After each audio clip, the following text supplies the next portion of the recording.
My name is Jasmine Fitzgerald. I'm 31 years old. Last Thanksgiving, my mother raised her glass in front of 14 people, family, neighbors, friends from church, and said, "One daughter is a doctor. The other one, well, she cleans houses for a living." Everyone laughed. My sister smiled. My father looked at his plate. I didn't say a word. I just kept refilling water glasses, because that's what they expected me to do. What they didn't know was that 3 weeks later, they'd be sitting in a ballroom with 600 people, watching me walk across a stage to accept an award they couldn't even pronounce. And the company I built, the one they knew nothing about, had been serving their favorite resort for 2 years. They just never thought to ask whose name was on the contract. This is that story. To understand what happened at that Thanksgiving table, you need to understand the Fitzgerald family. We lived in Arcadia, a neighborhood in Phoenix where the lawns were always green and the garages always held 2 cars. My parents bought that house in 1998, the year I turned 4.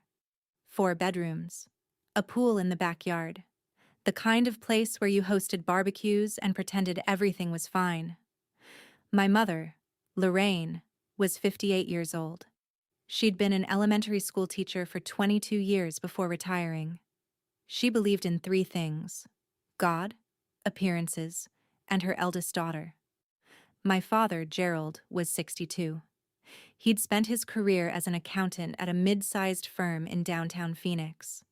He was a quiet man, the kind of quiet that people mistake for wisdom, but is really just avoidance. His favorite phrase was, "Your mother just wants what's best for you, Jasmine. You know how she is." That was his answer to everything, every slight, every comparison. Every time I was made to feel like I didn't belong at my own dinner table. And then there was Vivian. Dr. Vivian Fitzgerald Caldwell, 34 years old, board-certified dermatologist specializing in cosmetic procedures. She ran a practice called Scottsdale Dermatology and Aesthetics with 3 other physicians. Her husband, Bradley, was a real estate attorney at his own firm, Caldwell and Associates. They had 2 children, Ethan, 5, and Lily, 3. They lived in a 5,000-square-foot house in North Scottsdale with a 3-car garage and a pool that was heated year-round. My mother posted about Vivian on Facebook an average of 4 times a week. Photos from charity galas, updates about the grandchildren, humble brags about Vivian's latest Botox innovation or Bradley's newest real estate deal. Her Facebook bio read, "Proud mother of Dr. Vivian Fitzgerald Caldwell." That was it. Just Vivian, as if she only had one daughter. I used to scroll through my mother's profile late at night, looking for myself. I found one photo in 3 years. It was from Easter 2023. I was in the background, slightly out of focus, carrying a casserole dish to the table. She hadn't even tagged me. In the living room of my parents' house, there was a wall. The family wall, my mother called it.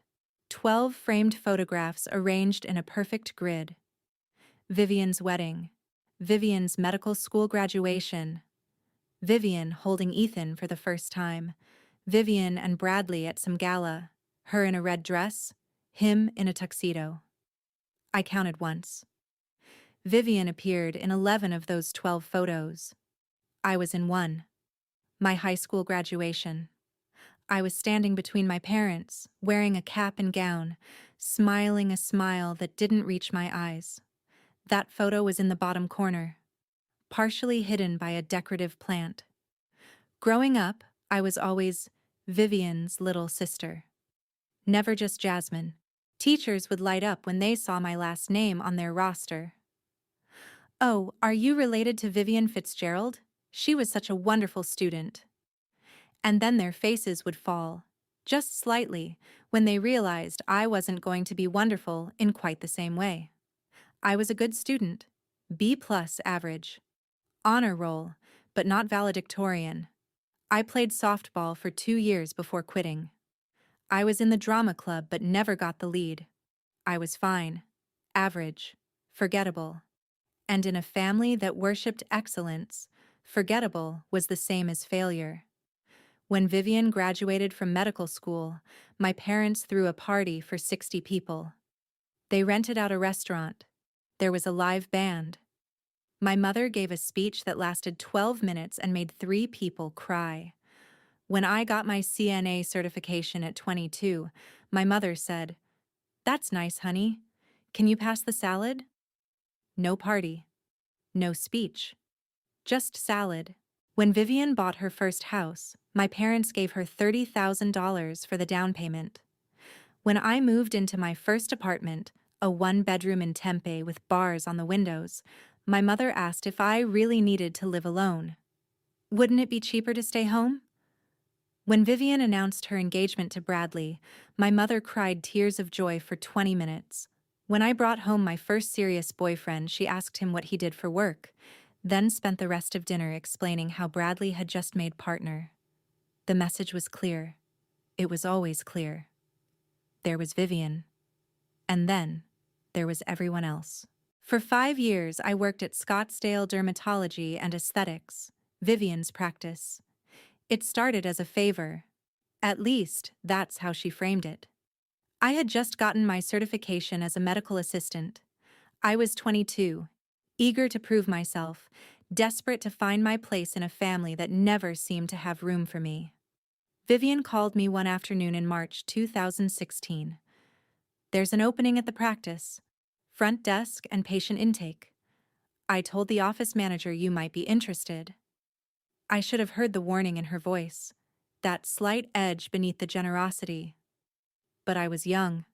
I was hopeful. I thought maybe this was her way of reaching out, of finally seeing me as something other than a burden. "I'm doing this as a favor, Jazz," she said before I started. "Don't make me regret it." I didn't. For 5 years, I didn't. I arrived early, I stayed late. I learned the names of every patient, memorized their allergies, remembered their children's birthdays. I was the one who calmed anxious patients before procedures. I was the one who stayed until 9 p.m. reorganizing the supply closet because no one else wanted to do it. I never called in sick. I never complained.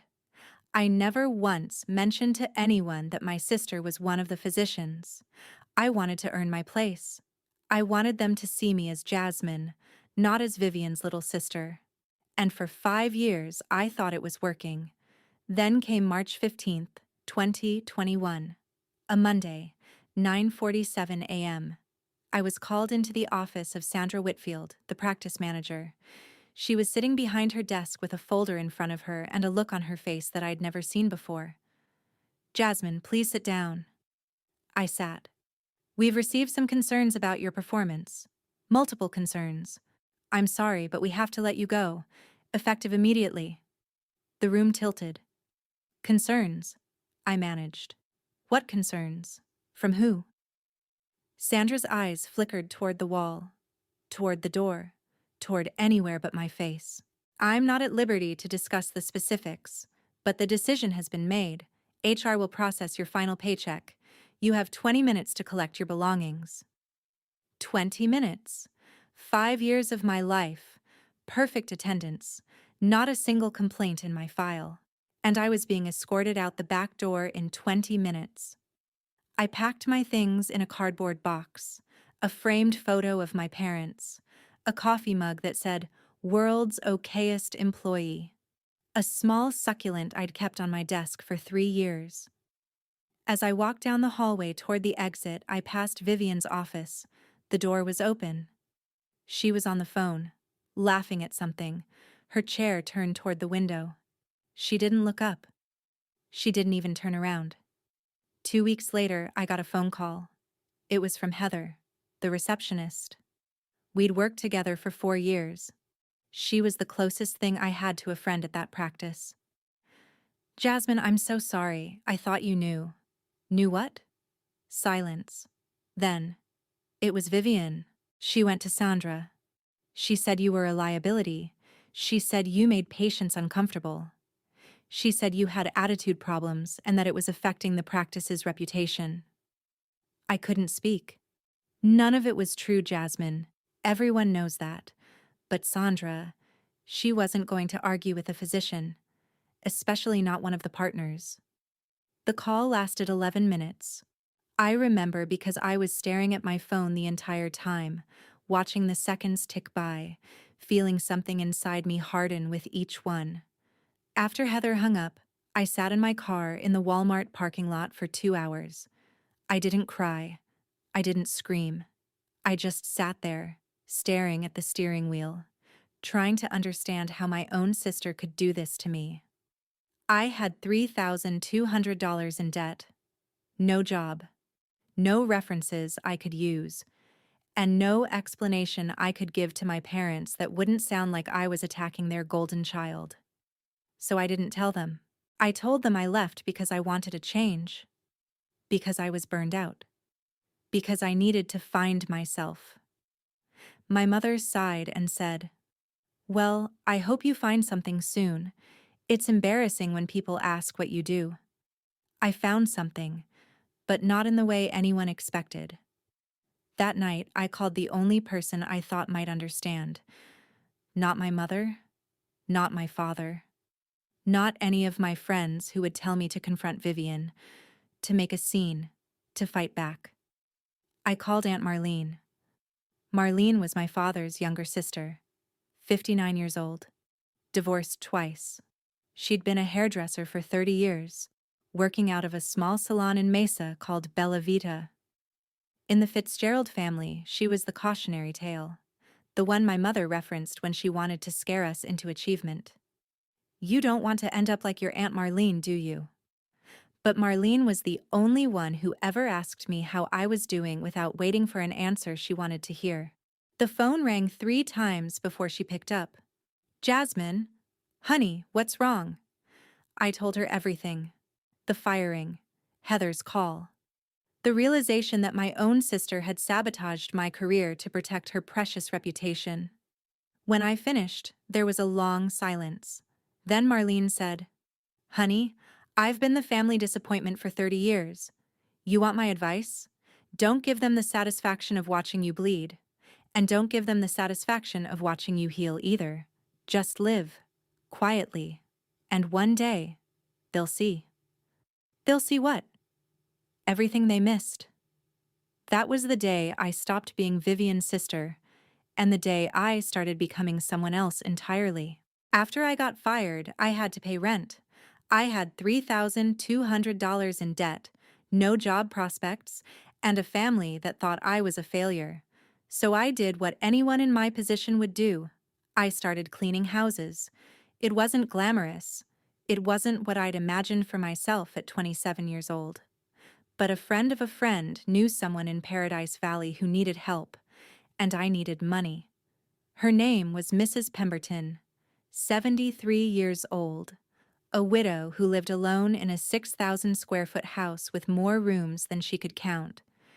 She paid $150 per session, cash, every Tuesday and Friday. For the first few months, I just cleaned, scrubbed toilets, mopped floors, organized closets. It was mindless work, but there was something almost meditative about it. No one was watching. No one was judging. I could disappear into the rhythm of it and forget, for a few hours, that my life hadn't turned out the way I'd planned. But then I started noticing things. Mrs. Pemberton's house was spotless, but her life was chaos. Unpaid bills stacked on the kitchen counter. A broken garage door she'd been meaning to fix for 6 months. A refrigerator full of expired food because she couldn't remember what she'd bought. One day, without being asked, I organized her bills into folders by due date. I called a handyman to fix the garage door. I cleaned out her refrigerator and made a grocery list. She cried. "No one has ever done this for me," she said. "Not even my own children." That was when I realized something. Rich people don't just want clean. They want invisible. They want someone who sees everything and says nothing. Someone who can make their lives easier without ever making them feel dependent. They want control without the effort of controlling, and I could give them that.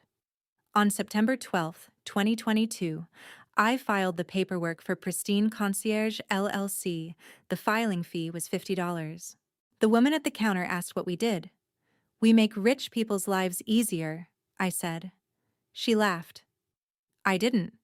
The first year was brutal. I worked 18-hour days. I hired 2 employees, Maria, a housekeeper I'd met through Mrs. Pemberton, and Daniel, a driver who was between jobs. We took every client we could get: estate management, home organization, personal shopping, errand running.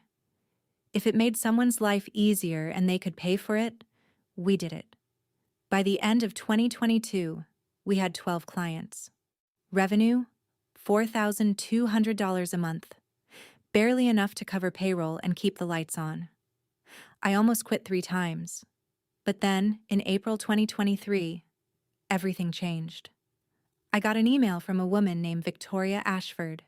Victoria was 62 years old, a widow, like Mrs. Pemberton.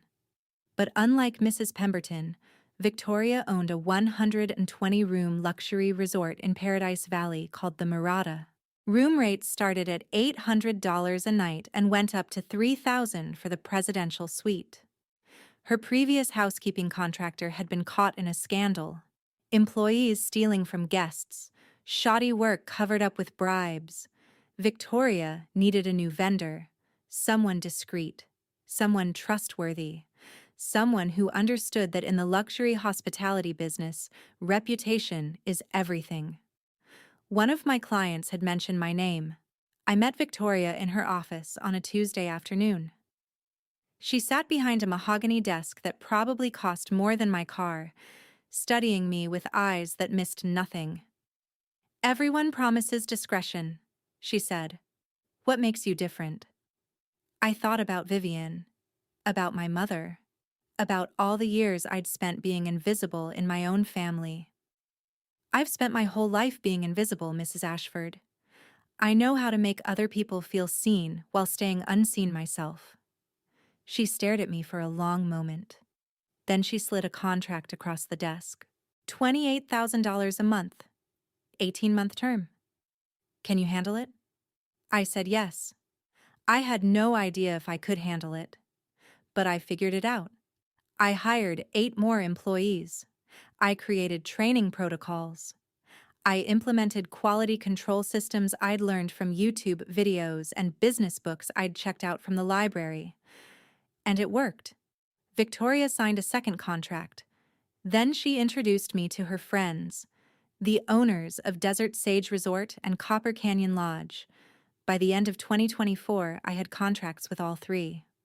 By November 2025, Pristine Concierge had 38 employees, 28 full-time, 10 part-time. We operated out of a 1,200-square-foot office in Scottsdale Air Park. Our gross revenue for the year was on track to hit $1.9 million.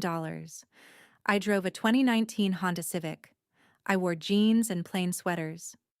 I lived in a modest apartment in Old Town Scottsdale. And when my mother asked what I did for work, I said, "Just cleaning, Mom." Same as always. She never asked follow-up questions. None of them did. I built an empire, and I built it in silence. There was only one person who knew the truth. In June 2024, I got a phone call from Aunt Marlene. It was 8:47 p.m. on a Tuesday. "Honey," she said, "I need to ask you something, and I need you to be honest with me." My stomach dropped. Okay. I had a client in my chair today. Mrs. Thornberry, lives in Paradise Valley. She spent the whole appointment talking about this concierge company she uses. Said they're the best she's ever worked with. Discreet, professional, life-changing. I held my breath. She mentioned the owner's name, Jasmine Fitzgerald. Silence. "That's you, isn't it?" I didn't answer. "Honey, I almost dropped my scissors. I had to pretend I was adjusting the cape." I let out a breath I didn't know I'd been holding. "Please don't tell anyone. Please. I'm not ready." "Oh, sweetheart." Her voice softened. I didn't say a word. And I won't. But Jasmine, I need you to know, I'm so proud of you, and I understand why you're hiding it. I've been hiding from this family for 30 years. We talked for another hour. I told her about Pristine Concierge, about Victoria, about the contracts and the employees, and the sleepless nights wondering if it would all fall apart. She listened. She didn't judge. She didn't ask why I hadn't told my parents or tried to rub it in Vivian's face. She just said, "One day they'll see." That was her phrase. Her promise. One day they'll see. I just didn't know that one day was coming faster than either of us expected. If you've ever had a family member make you feel invisible, someone who looked right through you like you didn't matter, I'd love to hear your story. Drop a comment below. And if you're watching this on YouTube, hit that subscribe button. Trust me, you're going to want to see what happened next. November 27th, 2025. Thursday, Thanksgiving. I drove from Scottsdale to Arcadia in 22 minutes. I was wearing jeans, a gray sweater, and boots I'd bought 3 years ago. Nothing flashy. Nothing that would raise questions. I brought a bottle of wine, $40, a 2019 Napa Cabernet that I'd read good reviews about. I knew my mother would put it on the counter and never mention it. She'd serve the wine Vivian brought instead. Probably something twice as expensive, presented with a little speech about the vineyard. I parked at the end of the driveway. That's where I always parked. The good spots. The ones closest to the house. Shaded by the bougainvillea my mother spent $300 a year maintaining, were reserved for Vivian's white Lexus and Bradley's black BMW. I'd been parking at the end for as long as I could remember. When I walked through the front door at 4:15 p.m., the house was already full. I could hear laughter from the living room, the clink of glasses. My mother's voice, high and animated, telling some story I'd probably heard a dozen times. I found her in the kitchen. "Oh, Jasmine, you're here." She glanced at me for half a second, then turned back to the stove. "Good. Can you help me with the gravy? It's starting to lump." No hug. No, "How are you?" No, "I'm glad you made it." Just gravy. I stirred the gravy. The guest list that year was 14 people. My parents, Vivian and Bradley, Ethan and Lily, who were running around the backyard screaming about something, my Aunt Colleen, my mother's younger sister, and her husband, Uncle Pete. 2 women from my mother's church, Judith and Dorothy, both in their 60s, both wearing cardigans and pearls. The Mercers, the couple who lived next door. He was a retired dentist. She was a retired school principal. And finally, Dr. Stephanie Brennan, one of Vivian's colleagues from the hospital. 14 people. I knew most of them. I'd seen them at other family functions. They'd watched me grow up, watched me fade into the background, watched me become the sister who wasn't Vivian. None of them knew who I really was. And I intended to keep it that way. For the first 2 hours, I was a ghost. I refilled water pitchers. I cleared appetizer plates. I checked on the turkey. I arranged the silverware because my mother said I'd done it wrong the first time. 4 tasks in 2 hours. 4 requests to serve, to help, to disappear into usefulness. Not once did anyone ask me to sit down. At one point, I was passing through the living room with a tray of crackers when Vivian's son, Ethan, tugged on my sleeve. "Aunt Jasmine?" "Yes, sweetie?" "Why are you always in the kitchen?" Before I could answer, Vivian laughed from across the room. "Because that's where she belongs, sweetie." She said it lightly, playfully, like it was a joke. But I saw Aunt Colleen's face. Just for a moment, a flicker of something that might have been discomfort. Then it was gone, and the party continued. At 6:47 p.m. Huesiti, we sat down to dinner. The table was set beautifully. White tablecloth, cloth napkins folded into fans, my mother's wedding china. 14 place settings arranged with geometric precision. My seat was at the end, near the kitchen door, in case anyone needed anything. My mother stood at the head of the table, a glass of wine in her hand. She was wearing a cream-colored blouse and pearl earrings. Her hair had been done that morning. I knew because she'd mentioned it 3 times. "Before we eat," she said, "I want to say a few words." The room went quiet. I want to thank God for this beautiful family, for my wonderful husband Gerald, who has stood by me for 36 years. She smiled at my father. He nodded, uncomfortable with the attention. For my grandchildren, Ethan and Lily, who bring so much joy into our lives, the children giggled. For my son-in-law Bradley, who takes such good care of our Vivian. Bradley raised his glass, and especially for my daughter Vivian, a doctor, a mother, a blessing. She paused. Let the moment breathe. I felt something cold settling in my chest. I knew what was coming. I'd felt it building all afternoon, all year, all my life. "I'm so proud of what you've accomplished, Vivian. We all are." Vivian smiled. That perfect practiced smile. The smile she used for patience, for photos, for moments when she knew everyone was watching. My mother turned. Her eyes found me. And of course, for Jasmine. Another pause. Different this time. Heavy. "I have 2 daughters. One is a doctor." She gestured toward Vivian with her wine glass. "The other one, well," she laughed. A light, tinkling laugh that invited everyone else to laugh along. "She cleans houses for a living, but at least she's good at it." 14 people laughed. I counted. Judith and Dorothy laughed. Uncle Pete laughed.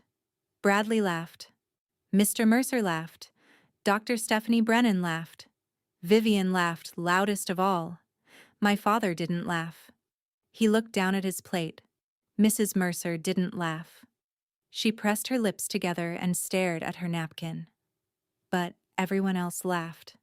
And my mother kept smiling, pleased with herself, pleased with her clever little joke at my expense. I felt the room shrinking around me, the laughter pressing in from all sides. 14 people who saw me as exactly what my mother had just described. The maid, the lesser daughter, the embarrassment. Something shifted inside me. I set down my water glass. I placed my napkin on the table, and I stood up. The laughter died. My mother looked at me, confused. "Jasmine? Is something wrong?" I met her eyes, held them. "Mom, I want to thank you." She blinked. "Thank me?" "For making it very clear, in front of everyone here, exactly where I stand in this family." The room was silent, completely, utterly silent. "I hope one day you remember this moment." "Because I know I will." I pushed in my chair. I picked up my purse, and I walked out the front door. I didn't slam it. I didn't need to. I was sitting in my car in the CVS parking lot 3 miles from my parents' house when my phone rang. 7:34 p.m. The name on the screen was Aunt Colleen. I almost didn't answer. I thought she was calling to tell me I'd overreacted, that I'd embarrassed my mother, that I should apologize. But something made me pick up. "Jasmine." Her voice was shaking. "I need to tell you something. I should have told you months ago." I didn't say anything. "I forwarded you an email by accident, back in August. I meant to send it to Vivian, but I clicked the wrong name. When you never responded, I thought maybe you didn't see it. Or maybe you'd forgiven us. I don't know. I told myself it didn't matter." "What email?" "Check your spam folder. The subject line is what to do about Jasmine." My hands were cold. I switched to speaker and opened my email app. Spam folder. 2,847 unread messages. I typed in the subject line, and there it was. Dated August 8th, 2025. I opened it. The email chain went back 18 months. 47 messages between my mother, my sister, and my Aunt Colleen. The first email was from April 2024. The subject line was, "What to do about Jasmine?" Email from Lorraine Fitzgerald. "Girls, I need your advice. Rachel's wedding is coming up in June, and I don't know what to do about Jasmine. I don't want her there making conversation with guests. What if someone asks what she does? I can't keep explaining away the embarrassment." Email from Vivian Caldwell. "Agreed. She'll probably show up in her cleaning uniform anyway. Just tell her it's a small ceremony, family only. She'll believe it." Email from Colleen Fitzgerald Daniels. "Are we sure about this? She's still family." Email from Lorraine Fitzgerald. "Colleen, sometimes I wish I only had one daughter. Is that terrible to say?" I stopped breathing. I read that line again. "Sometimes I wish I only had one daughter, my own mother," in writing. I kept scrolling. Email from Vivian Caldwell, June 2024. "The wedding went perfectly. Jasmine didn't even ask about it. She actually believed the intimate gathering story. God, she's so easy to manage." Email from Lorraine Fitzgerald, September 2024. "Gerald keeps saying we should invite Jasmine to Sunday dinners. I told him it's easier when it's just us and Vivian's family. She brings down the mood." Email from Vivian Caldwell, November 2024. "Speaking of bringing down the mood, Thanksgiving is coming up. Do we have to invite her this year?" Email from Lorraine Fitzgerald. "Unfortunately, yes. People will talk if we don't. But don't worry, I'll keep her busy in the kitchen." I kept scrolling. Message after message. A year and a half of my family discussing me like I was a problem to be managed, an inconvenience, a stain on the family name. And then I reached the last email in the chain. Dated November 24th, 2025, 3 days before Thanksgiving. Email from Vivian Caldwell. "Don't worry, Mom. After tomorrow, she'll know her place. I have a toast prepared." A toast prepared. She'd planned it. They'd all planned it. The "one daughter is a doctor, one is a maid" line wasn't spontaneous. It wasn't just my mother being thoughtless. It was coordinated, discussed, approved. My own family had scheduled my humiliation. I sat in that CVS parking lot for 45 minutes. I read every email twice. Then I read them again. I didn't cry. I didn't scream. I just felt clear. Like someone had finally turned on the lights in a room I'd been stumbling around in my whole life. Like all the confusion, all the self-doubt, all the years of wondering if I was crazy or too sensitive or imagining things. All of it crystallized into a single, unshakable truth. They didn't just exclude me. They organized it. They documented it. They laughed about it in writing.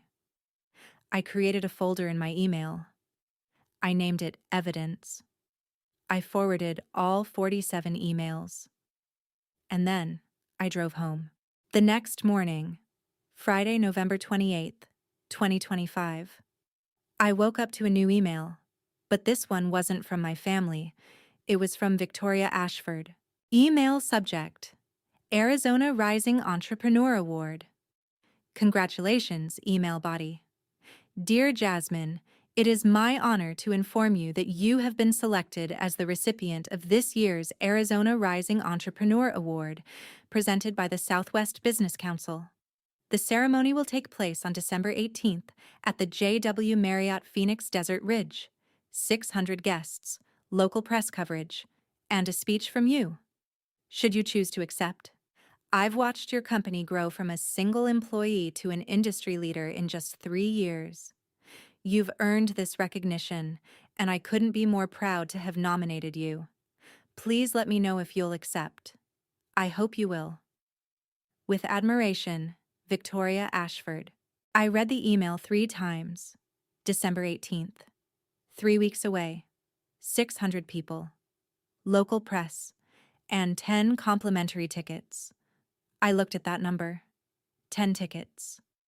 And I thought about the 14 people who had laughed at me the night before. I called Aunt Marlene that evening. We talked for 2 hours and 14 minutes. I told her about the email chain, about what my mother had written, about what Vivian had planned. I read her the messages, word for word, and listened to her silence on the other end. When I finished, she said, "What are you going to do?" "I don't know." "You could expose them, you know. Send those emails to everyone, post them on Facebook. Let the whole world see who they really are." I'd thought about it. In the parking lot, in my car, in the hours since. I'd imagined it 100 different ways. Forwarding the emails to every relative I had, printing them out and mailing them to my mother's church friends. Watching the facade crumble. Watching them feel, for once, the way they'd made me feel. "And?" Marlene asked.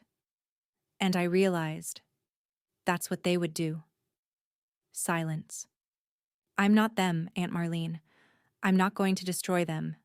I'm just going to stop hiding and let them sit with what they've done." "How?" "The award ceremony, December 18th, 600 people, press coverage. Victoria is nominating me." "Good Lord." "I'm going to invite them, all of them.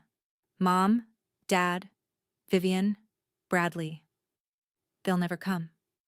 "They will. Bradley already got an invitation through one of his clients.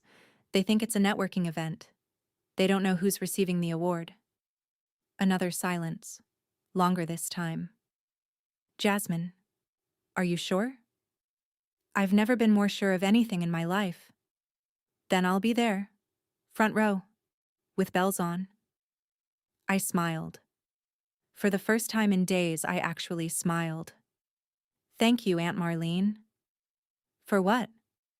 "For seeing me, when no one else did." Over the next 3 weeks, I wrote 7 drafts of my speech. The first draft was angry. I named names. I quoted emails. I imagined standing on that stage and watching my family's faces as I read their own words back to them. The second draft was sad. I talked about childhood memories, about wanting so desperately to be loved, about the girl who spent her whole life trying to earn a place at the table. The third draft was accusatory. The fourth was self-pitying. The fifth was too long. The sixth was too short. In the 7th draft, I deleted all of it. Because I realized something. The best revenge isn't humiliation. It's becoming someone they can't ignore. I didn't need to expose them. I didn't need to quote their emails or describe their cruelty in front of 600 strangers. I just needed to stand on that stage and tell my story. My real story. The one about a woman who was fired, who started over, who built something from nothing. And let them sit in the audience and realize, slowly, painfully, publicly, that the daughter they dismissed was standing in a spotlight they could never reach. The final speech was 8 minutes long. I didn't mention my family by name, not once, but I knew they would hear themselves in every word. December 18th arrived faster than I expected. I bought a dress, navy blue, $340 from Nordstrom Scottsdale. It was simple, elegant. The kind of dress that said, "I belong here," without trying too hard. Aunt Marlene came to my apartment that morning to help me get ready. She did my hair. Loose waves, pinned back on one side. Professional, confident. "You look like a CEO," she said. "I am a CEO." She smiled. "Yes, you are."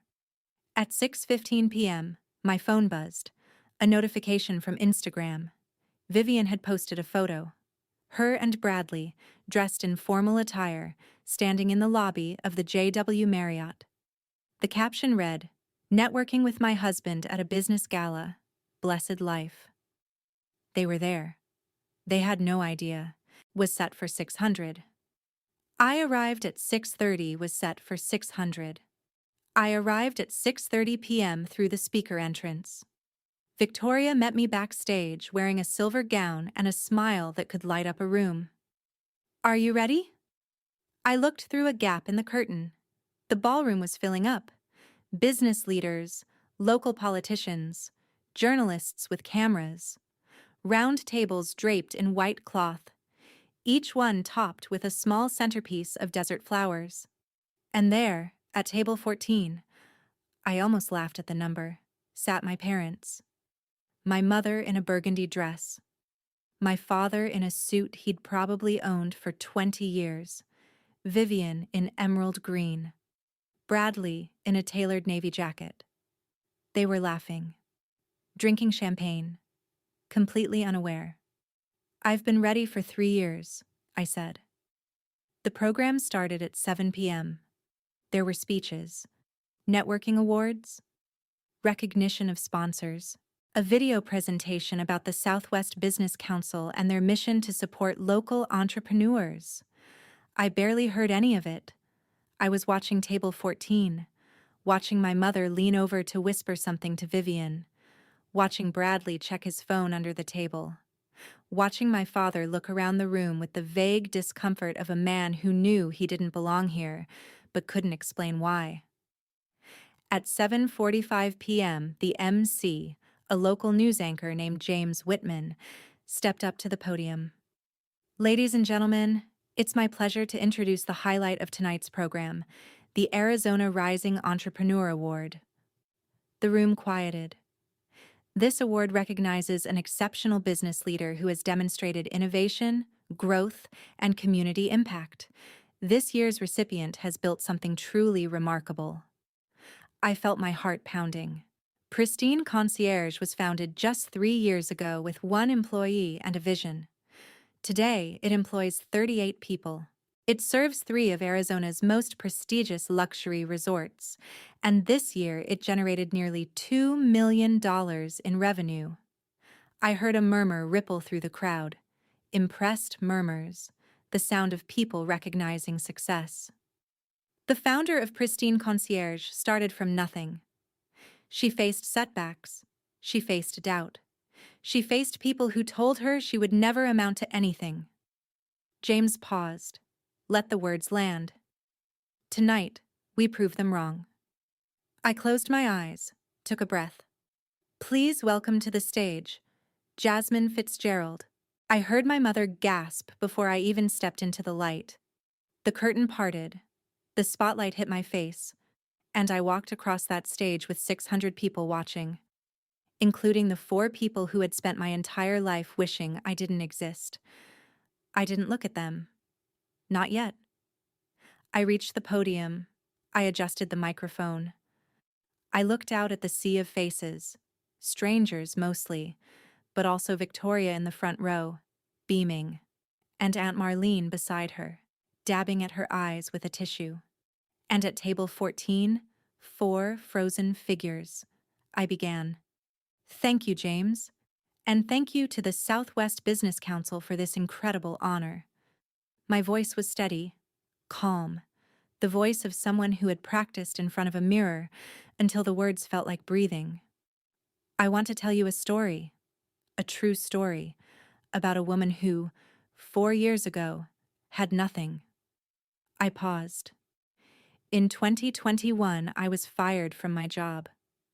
I had $3,200 in debt, no references, no backup plan.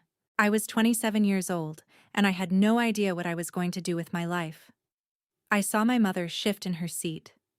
So I started cleaning houses, not because I wanted to, but because I had to. Because I needed to pay rent. Because I needed to survive. Another pause. And somewhere along the way, I discovered something.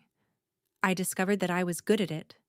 Not just at cleaning, but at seeing what people needed, at making their lives easier, at being invisible in a way that made them feel visible.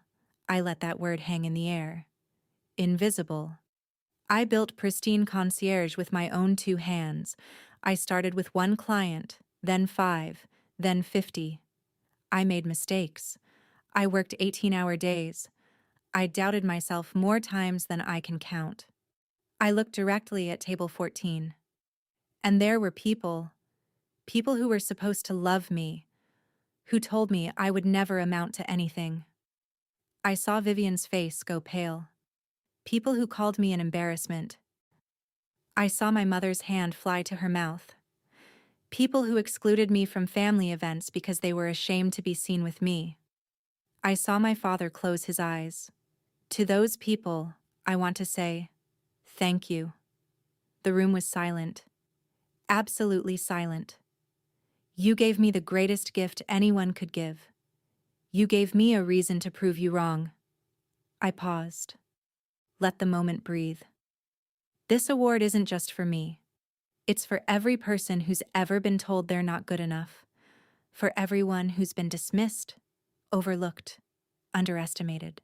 For everyone who's been made to feel invisible by the people who were supposed to see them most clearly. I lifted my chin. I see you. And I want you to know. You are not your family's opinion of you. You are not the box they try to put you in. You are capable of so much more than they will ever understand. I took a breath. Thank you. The applause started slowly. One person, then 10, then 100. And then, like a wave, the entire room rose to its feet. 600 people, standing, applauding. For 47 seconds, I stood at that podium and let the sound wash over me. The sound of recognition, of validation, of everything I'd been waiting my whole life to hear.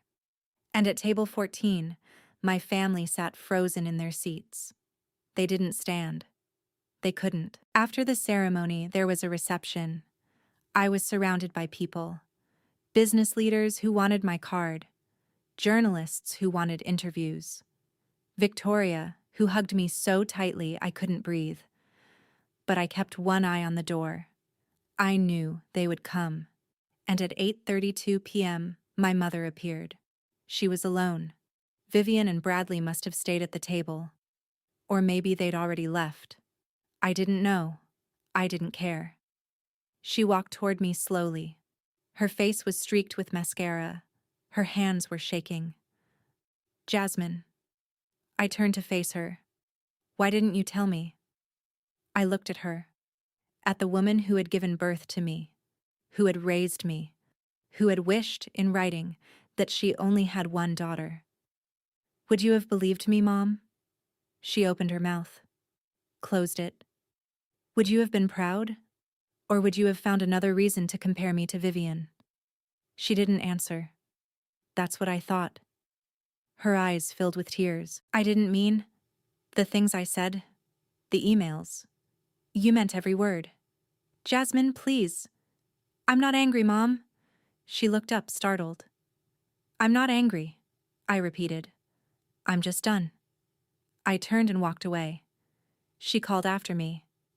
Jasmine, are you still going to talk to me? Are we still family? I stopped. I didn't turn around. We've always been family, Mom. You just never treated me like it. And I kept walking. In the 3 days after the gala, I received 12 missed calls from my mother. I didn't answer any of them. She left voicemails, long, rambling messages that started with apologies and ended with accusations. I'm sorry, but you have to understand how this looks. I'm sorry, but you could have told us. I'm sorry, but this is so unfair to your sister. I deleted all of them. Vivian sent me one email. The subject line was, "We need to talk." I didn't open it. I archived it and moved on. My father called once. Just once. On the 4th day. I answered. Jasmine. His voice was quiet, tired. It's Dad. I know. Silence stretched between us. The silence of 31 years of things unsaid. I'm sorry, he finally said. I should have said something. Years ago. I should have stood up for you. You should have, Dad. But you didn't. More silence. I know. And I survived anyway. I heard him take a breath. Shaky. The breath of a man who was realizing too late how much he'd lost. I still love you, Jasmine. I know you do. But love isn't enough when you don't act on it. The call lasted 6 minutes and 33 seconds. When it ended, I felt something I hadn't expected. Not anger, not satisfaction, just peace. I didn't cut them off completely. I didn't block their numbers or burn bridges or declare that I would never speak to them again. That's not who I am. That's not who I want to be. But I stopped chasing. For 31 years, I had been the one who reached out. The one who showed up despite being treated like an afterthought. The one who kept trying, kept hoping, kept believing that someday they would see me. After the gala, I stopped. I let them come to me. And if they never did, if they chose their pride over their daughter, then that was an answer too. Christmas 2025 was the first holiday I didn't spend with my family. Aunt Marlene and I went to Maui instead. A week at a beachfront resort.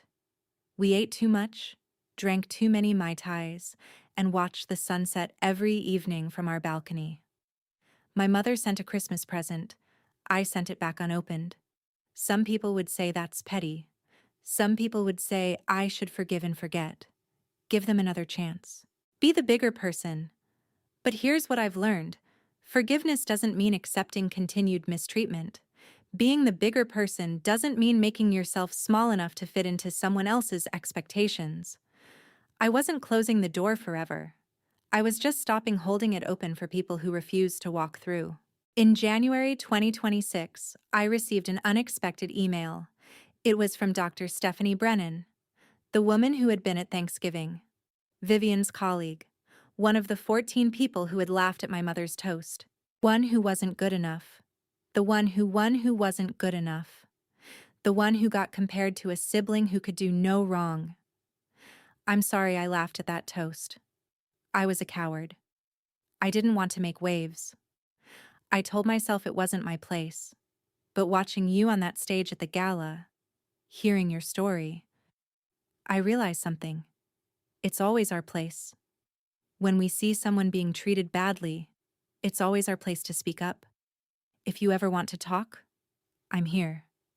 Not about Vivian, not about your mother, just about life. About what it's like to survive a family that didn't see you. You're remarkable, Jasmine. I hope you know that. Stephanie. I read the email twice, then I wrote back, "Coffee?" She said yes. We met at a cafe in Scottsdale the following week. We talked for 3 hours. About families, about expectations, about the invisible wounds that successful people carry. Stephanie became one of my closest friends. Strange how the people who hurt you can sometimes lead you to the people who heal you. If you're still watching this, I want to tell you something. This story isn't about revenge.